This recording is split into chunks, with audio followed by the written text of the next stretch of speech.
Ladies and gentlemen, welcome to the show. I am your host, June Archer. This is the Winner Circle. Today, my guest is known for her gritty, powerful vocals that are reminiscent of the great Aretha Franklin. She's often referred to as the goddaughter of soul.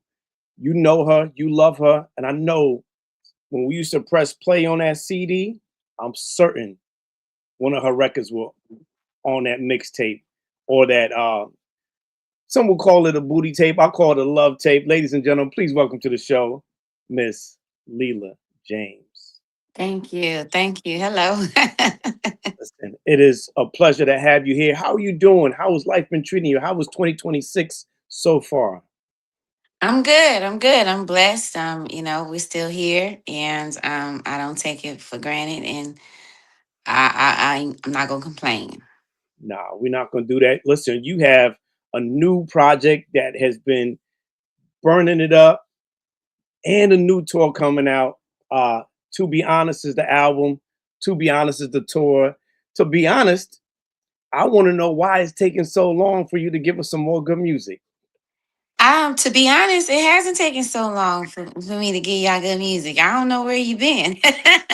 I've been dropping music for the last couple of years. So you just gotta follow me and you can definitely get all the music. I dropped a project in 2023, 24, and then obviously last year. So I try to stay pretty active with the music as much as I possibly can. And the latest one is the deluxe, the To Be Honest deluxe. I'm excited about.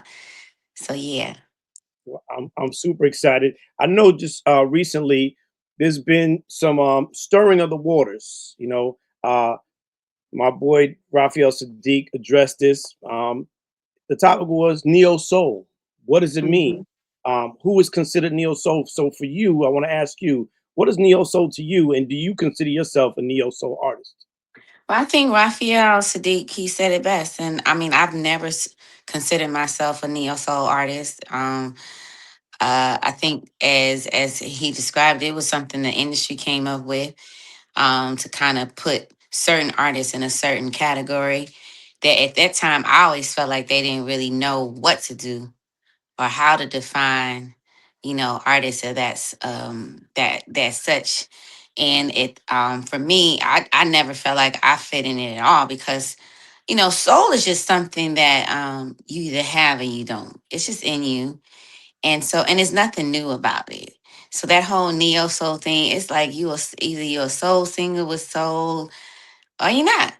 But no, there was never something that I subscribed to. I just always said I'm a soul singer. My family originated from the South. I was born and raised in South Central LA, so I'm a mixture of the West Coast and the South. And I always say it was like back poach soul, if nothing else, because it's very, very um, gritty. It's raw. It's what we call, that deep type of singing that you feel in your gut. You hear in them Baptist churches, and that's what I was raised on, and the blues and all that kind of stuff. So, um, and I don't think that's neo. Like whatever neo was, it just wasn't me. Right. um, so yeah, it just I'm glad he kind of broke it down. And I think other artists probably, probably would share the same sentiment. And it's fine. I mean, I just think, at that time, it was just something the industry kind of came up with to create a new genre or just get some things. I don't know what the reasoning for it at that time, but it wasn't something that I ever felt that I was. I was just like, I'm just a singer with soul, and I make rhythm and blues music, R&B music that's soulful, real R&B rhythm and blues music. And Leela, it is R&B, and I think I want to ask you: do you think was it a help? Was it a disservice? Because when you talk about neo soul, you're talking about the Jill Scotts of the world. You're talking about Erica Badu. I've heard D'Angelo was in that list of people. And if I were to date it back, I think the person who came up with that was Kedar Massenberg. It To be honest, and I think that was once again That was D'Angelo, right? He worked with D'Angelo. He worked with a plethora of artists. But do you think that determination of neo soul helped or hindered artists during that period? I mean, I think during that period, everybody was excited because it was a fresh, quote unquote, sound, are reminiscent of something they hadn't heard for a while, since the Al Greens and the Sam Cooks, the Marvin Gayes. It was just a sound that, the ears were familiar with, but they hadn't heard it. And so this was a good reintroduction to basically soul music, but just with the, more contemporary twist for that era and that time. I mean, D'Angelo came out with the cornrows, and I mean, he was like, thugging it, but he was very soulful. And of course, my girls, Jill and Erica, they was killing it. And they were like, very much so um, contrary to what seemingly was happening at the time with the more pop looks. This was like, nah, this is the round the way girl next door, the head wraps, but these was your sister girls coming out and singing. And I think it was just a great at that time way to kind of market the sound Right. that hadn't been again heard for a while. But again, I don't think it was something that was completely understood by the artists. I think those artists at the time was just doing what they felt came natural for them to do as artists. That was their artistry, and it was just new to, or somewhat new to everybody else. And so they had to come up with a name because it didn't look like, let's say, the Mary J. Blige's at that time. Right. You know what I Right. mean? It didn't look like, some of the other things that were happening, which was also dope. But it was just like, this is a little alternative to that, to more of that, whatever was considered popular and mainstream at that time. Now, you've been doing this for quite some time. What were some of the lessons that you've learned along this journey that allowed you continue to grow as Leela James, and the Leela James that we know today that is now dropping this new album, with maybe new thoughts, new ideas, new chord progressions, new harmonies. What have you learned throughout this journey that makes you the Leela James of today? Well, to be honest, I mean, I definitely learned just to trust my instincts as an artist and who I am as a musician. I've always felt very comfortable in my skin from day one and knowing who I wanted to be as an artist or how I wanted to be received. I never felt like I needed to conform to whatever, was happening outside of, my lane. So I'm continuing down that journey, but I'm just definitely even more in tune to myself as an artist, and I'm more trusting of that versus second guessing. Well, maybe maybe I shouldn't do this way because they might like I don't care no more. What would you say with all this experience now in 2026? What would you go back and say to the young Leela James who is enamored by the opportunity to be this amazing R&B singer? What do you say to that Leela James? I probably would say it's all gonna come together, and I would also probably tell my younger self to be more open to um the networking aspect of the industry. Mm. Um, How I important is think networking for those who don't know? How important is that? I think it plays a part. I'm not saying it's everything, but I definitely think it plays a part. But I also feel like um, the industry can be very fickle. And so for folks like me, I don't do the fickle or the fake. It's not something that's appealing. And so I think you kind of got to try to figure out that balance or that fine line to kind of, find a happy medium to, you know, get in and then dip out No, versus not getting in at all. absolutely. What does that balance look like for you? Is that balance prayer, meditation? Is it having a strong team of folks around you? Is it having your sister girls around you? Is it your significant other, your partner? Like, what does that look like for you? I think for me, it's definitely having people around you, number one, that you can trust. Um, but also, again, trusting your own instincts. And then being more in tune and involved with your understanding that is as much as this music is more business. So, like, you kind of got to be a little more involved in that aspect and thinking outside of just the music part of things. For a young lady who's trying to come into the business, and being a veteran yourself, what would you tell that young lady in terms of how a woman should carry herself in this business as a, once again, the word business is bigger than music when you're talking about music business. But how would you tell them to handle themselves as a lady in the business to be successful? And you don't have to be uber successful, right? You don't Hmm. have to sell the platinum.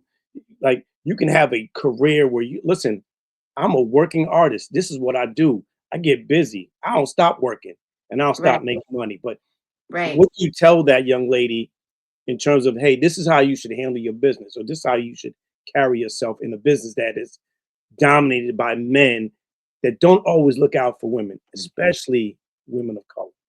Exactly. I definitely would say it's important again to be on top of your own business. And I would say kind of be mindful of your feminine power and how you use it. Don't be so quick to you know throw it out and give it away, I love that. Um, if I could say it's, that in a nice way. and you, and you know that's right. And It's women's less is more sometimes. I would say less is more. less is more. I agree with you. It's Women's History Month. Hmm. Who are some women who you like to shine a light on, or is there a female artist that you have not had the opportunity to work with that you would say, girl, we need to do a record together? Like, who would you You like to know shine what? a A light couple on? of my friends and peers, I just was, we joke. I posted yesterday or last night, I should say, on my page a tribute to my girl, Jill. We talked, that's my sister. And I'm just so proud of her and her new project. She's took some time. We both are parents, mothers, so I know, trying to, balance a career and be a parent can be can be challenging. So I'm just so proud that she did her thing and she came back and she just she's shining like as she always has. So shout out to Jill. I wouldn't mind doing we joke about it, but yeah, we could work. I love Lauren Hill. um I would love to do something with her. We haven't worked together.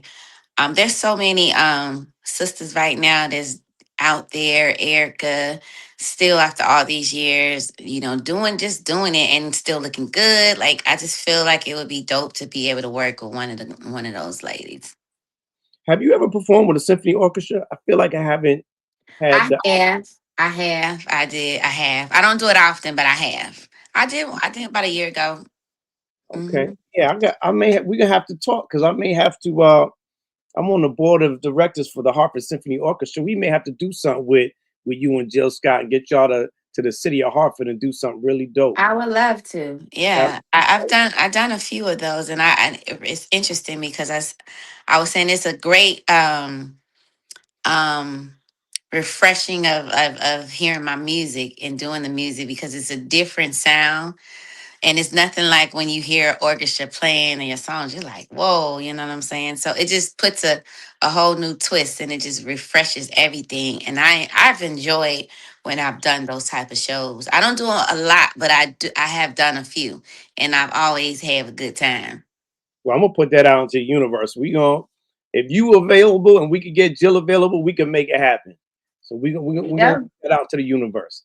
There we go. Let me ask you, what is your favorite 50 Cent song or 50 Cent show? My favorite is, you know what? Me, I always love what up, What up? gangsta? What? Like, yeah, I'm from South Central, so you know. Oh, oh, yeah, yeah, yeah, yeah. I like What, that. I love how it's like it's boom, boom. Yeah, it's dope. what was it like growing up in South Central LA during that time for you in terms of the music scene? It was great. I love it. I think I had one of the. I always tell it's like I feel like I had like a dope ass childhood. You know what I'm saying? Because it was, I mean, it's all I knew, but I didn't think it was abnormal. I thought everybody had palm trees. I thought everybody, had a beach. You know what I mean? I didn't realize, there was no palm trees outside of California and maybe Florida until I left Cali as an adult. But it was sunny all the time, and so I had I mean, we riding bikes, we beach cruises. It was, I mean, and the gang violence and all that stuff, that just was, oh, helicopters flying over. That's the soundtrack. You didn't really, you know, realize it was, dysfunctional until you like, oh gosh, yeah, you start this is not good. But I had a great childhood because I at that time, we were still able to do things that unfortunately I feel like this generation and these kids, they won't ever really experience. They don't know what it's like to go outside and ride your bikes all day until the street lights come on and, really just be outside playing and double dutching. And,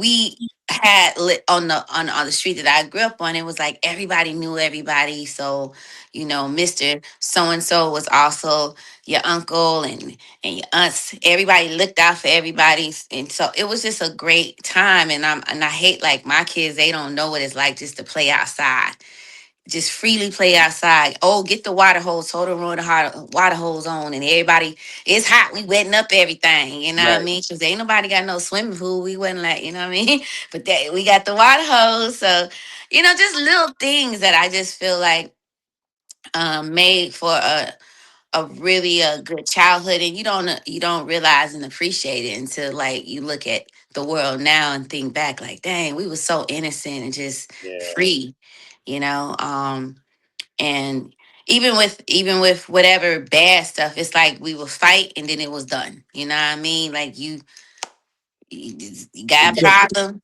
and you kept it moving. and you keep it moving. Now we see each other at school and say, what's up? Like, you know what I'm saying? It's just like it was just a different energy. And I'm grateful for my childhood. It was fun.